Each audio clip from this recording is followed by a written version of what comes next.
Hi student, welcome to back on my YouTube channel. मैं अजीत कुमार। आज हम लोग पढ़ेंगे सजीव क्या होता है, उसका जैव विविधता क्या होगा और जैव विविधता का संरक्षण किस प्रकार से किया जाएगा। तो जैसा कि हम लोग पहले से पढ़ते आ रहे हैं कि सजीव वह होता है जो श्वसन की क्रिया करता है, जो पोषण की क्रिया करता है, जो प्रजनन की क्रिया करता है, जो उद्दीपन करता है, जिसमें उपापचय की क्रियाएँ होती है, उसे ही हम लोग सजीव कहते हैं। ये सब हम लोग को पहले से पता है, लेकिन आज के समय में पहले हम कुछ लिख देते हैं, उसके बाद हम लोग तुलना करते हैं कि सजीव करता है या निर्जीव भी करता है उस चीज़ को। तो चलिए, एक तरफ सजीव है और एक तरफ निर्जीव है। हम लोग पढ़ते हैं कि सजीव जो है यह पोषण करता है, यह श्वसन का कार्य करता है, उत्सर्जन करता है,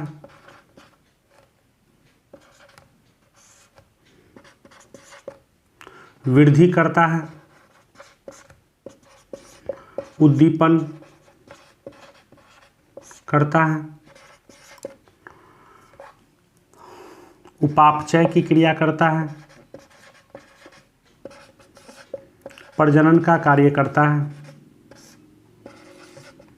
गति करता है, ईटीसी कर सकते हैं। और भी जो लक्षण होते हैं ये सजीवों के लक्षण होते हैं। क्या ये लक्षण निर्जीवों में भी पाए जाते हैं? तो चलिए अभी हम लोग देखते हैं।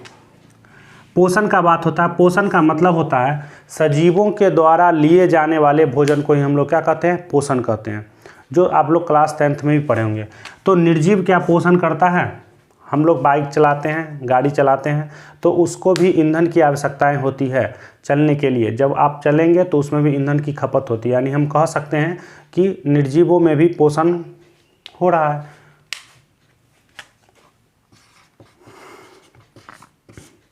गाड़ी में जो है पेट्रोल की आवश्यकता होती है।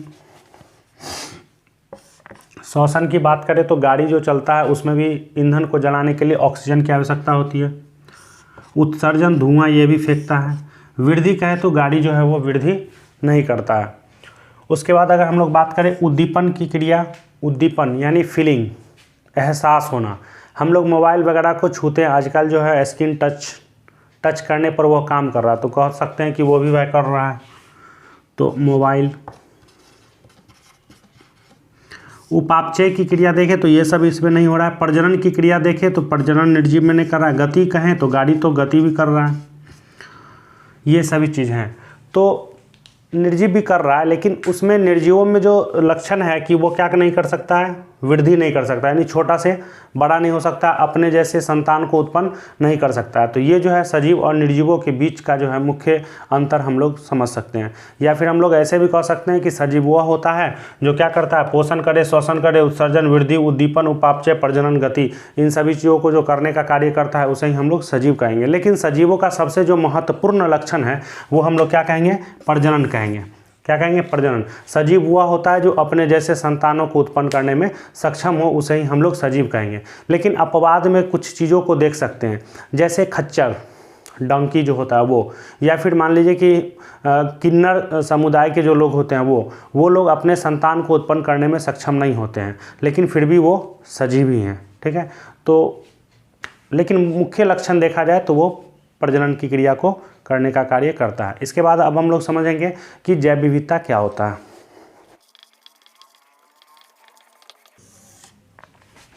बायोडायवर्सिटी चैप्टर का नाम ही है जीव जगत, यानी जीवों का संसार। इस संसार में बहुत सारे टाइप्स के जीव जंतु रहते हैं। जैसे अगर हम लोग बात करें तो हम लोग मनुष्य हैं, मानव जाति से हैं।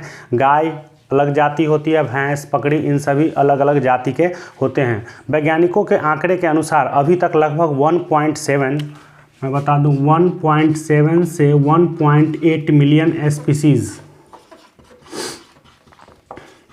1.8 मिलियन स्पीसीज़ का मतलब हो गया जाति।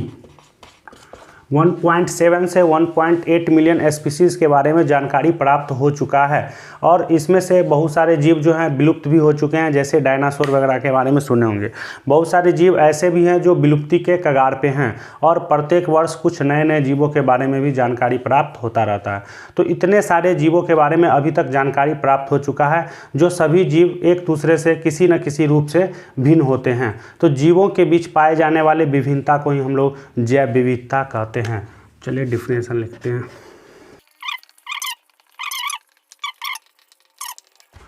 जीवों के बीच पाए जाने वाले विभिन्नता को ही जैव विविधता कहा जाता है। जिस तरह से अगर हम किसी भी चीज़ को देखते हैं और तुरंत अंतर कर लेते हैं, गाय भैंस के बीच अंतर कर लेते हैं कि ये गाय है, ये भैंस है, ये बकरी है, वो कुत्ता है, वो बिल्ली है, तो ये जो हम लोग अलग कर रहे हैं यही क्या होता है, जैव विविधता होता है। एक ही जाति के जीवों के बीच भी अंतर देखने को मिलते हैं। जैसे हम सभी मनुष्य एक ही जैसे नहीं होते हैं, किसी न किसी रूप से सभी व्यक्ति एक दूसरे से भिन्न होते हैं, तो यहाँ पर भी क्या होता है, ये भी जैव विविधता के ही अंतर्गत आएगा।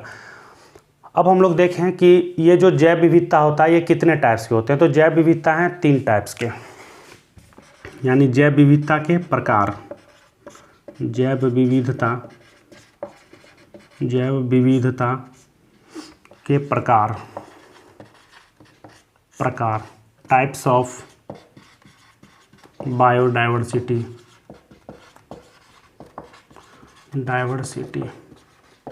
बायोडाइवर्सिटी ये 3 प्रकार के होते हैं जैव विविधता। सबसे पहले हम लोग देखें जेनेटिक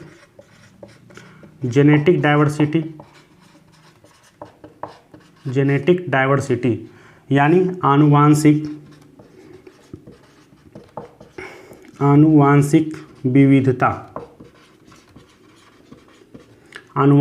विविधता। दूसरा होता है स्पीशीज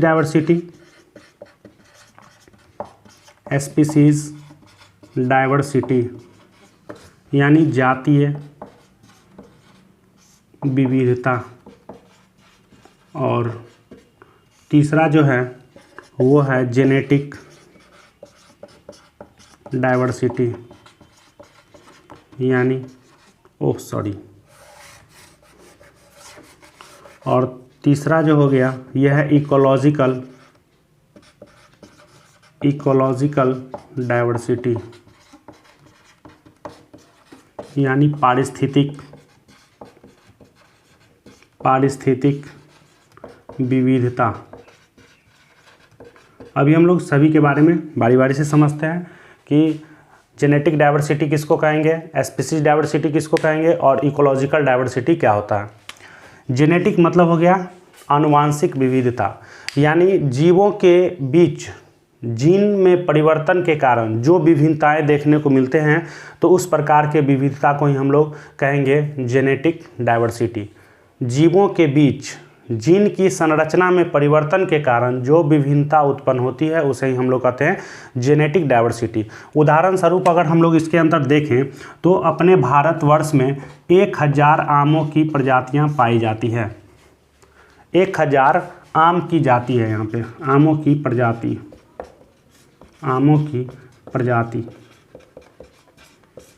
1000 आमों की प्रजाति पाई जाती है। यानी जितने भी आम होते हैं जो प्रजाति हैं इसके, वो उसके अंदर विभिन्नताएं हो सकते हैं। जैसे कुछ आम बड़े कुछ जाति होते हैं आमों की, या जिस तरह से हम लोग कह सकते हैं कि कुछ आम की प्रजाति जो है वो बड़े आकार की होती है, कुछ छोटे आकार के होते हैं, कुछ बहुत ही मीठे होते हैं, कुछ खट्टे टाइप के होते हैं। तो ये सब जो होता है आमों के बीच पाए जाने वाली विभिन्नताएं होते हैं। इस प्रकार के विभिन्नता को ही हम लोग क्या कहते हैं, जेनेटिक डाइवर्सिटी कह सकते हैं। तो पहला देखेंगे जेनेटिक डाइवर्सिटी।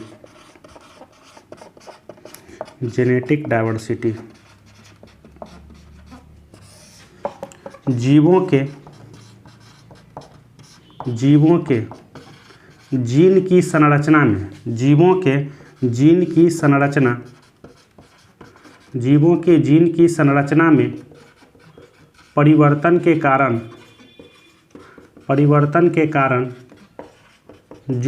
कारण जो विभिन्नता उत्पन्न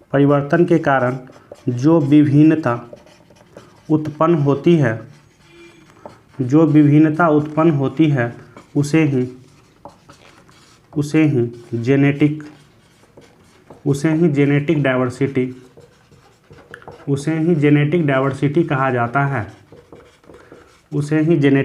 जीवों के जीन की संरचना में परिवर्तन के कारण जो विभिन्नता उत्पन्न होती है उसे ही हम लोग जेनेटिक डाइवर्सिटी कहते हैं। जैसे एक ही माँ बाप से उत्पन्न हुए जो संतान होते हैं उसके बीच जो अंतर देखने को मिलता है वो जेनेटिक डाइवर्सिटी ही होता है। लेकिन कुछ अपवाद के रूप में भी देखा जा सकता है कि अगर कोई एक ही बच्चे मतलब एक माँ बाप से उत्पन्न जो दो संतान होते हैं, अगर दोनों 100% एक दूसरे से मिलता जुलता होता है तो उसके पीछे का कारण कुछ अलग होता है, यानी वो बहुभुनता का कारण हो सकता है। एक ही जायगोट के टूटने से जब वो अलग अलग जायगोट विकसित होता है और विकसित होकर के जब अलग अलग एम्ब्रियो का निर्माण करेगा तो वैसे स्थिति में दोनों के दोनों संतान एक ही समान दिखने वाले हो जाते हैं।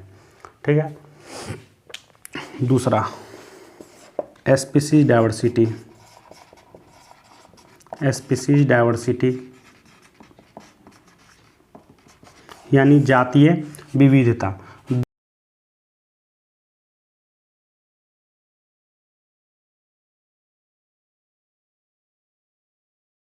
तो स्पीशीज डाइवर्सिटी हो गया दो अलग अलग जाति के जीवों के बीच पाए जाने वाले विभिन्नता को ही हम लोग कह देते हैं स्पीशीज डाइवर्सिटी कह देते हैं। जैसे भारत में लगभग 49,000 से भी अधिक पौधों की प्रजाति पाई जाती है। से भी अधिक पौधों की प्रजाति पाई जाती है, यानी यहाँ पे पौधों की प्रजाति का मतलब हो गया, जैसे अगर एक आम के पेड़ की बात करते हैं तो उसमें जो खट्टा वाला हो या मीठा वाला हो या बड़ा वाला हो छोटा वाला हो, उससे कोई मतलब नहीं है। आम मतलब आम है, कटहल मतलब कटहल, लीची मतलब लीची। तो इस तरह से करके अगर हम लोग देखें तो लगभग भारत में 49,000 से भी अधिक पौधों की प्रजाति है, जबकि जंतुओं की प्रजाति इसके दोगुने से भी अधिक बताए गए हैं। इसके बाद है तीसरा, इकोलॉजिकल डाइवर्सिटी। इकोलॉजिकल डाइवर्सिटी मतलब पारिस्थितिक विविधता। पारिस्थितिक विविधता का मतलब क्या है कि दो अलग अलग पारिस्थितिक तंत्र के बीच पाए जाने वाले जीवों के बीच जो अंतर देखने को मिलता है तो उस प्रकार के अंतर को हम लोग कहेंगे इकोलॉजिकल डाइवर्सिटी। अगर हम लोग जलीय पारिस्थितिक तंत्र के जीवों की अगर बात करें और दूसरे तरफ अगर हम लोग स्थलीय पारिस्थितिक तंत्र के जीवों की बात करें तो दोनों के बीच जलीय पारिस्थितिक तंत्र के अंतर्गत कौन आते हैं, जैसे मछली वगैरह आती है। और अगर हम लोग स्थलीय पारिस्थितिक तंत्र की बात करें तो स्थल पे क्या रहते हैं, हम सभी जीव जंतु रहते हैं, जैसे हम मानव वगैरह हैं या जो भी जानवर सब है। तो इस दोनों के बीच अगर अंतर करें तो बहुत सारे टाइप्स के अंतर देखने को मिल सकते हैं। मछलियों को सांस लेने के लिए गिल्स होते हैं, क्या हम सभी जंतुओं को सांस लेने के लिए गिल्स हैं? नहीं होते हैं। तो यही हम लोग के ये जो अंतर हो रहा है हम लोग में, ये है इकोलॉजिकल डाइवर्सिटी है। तो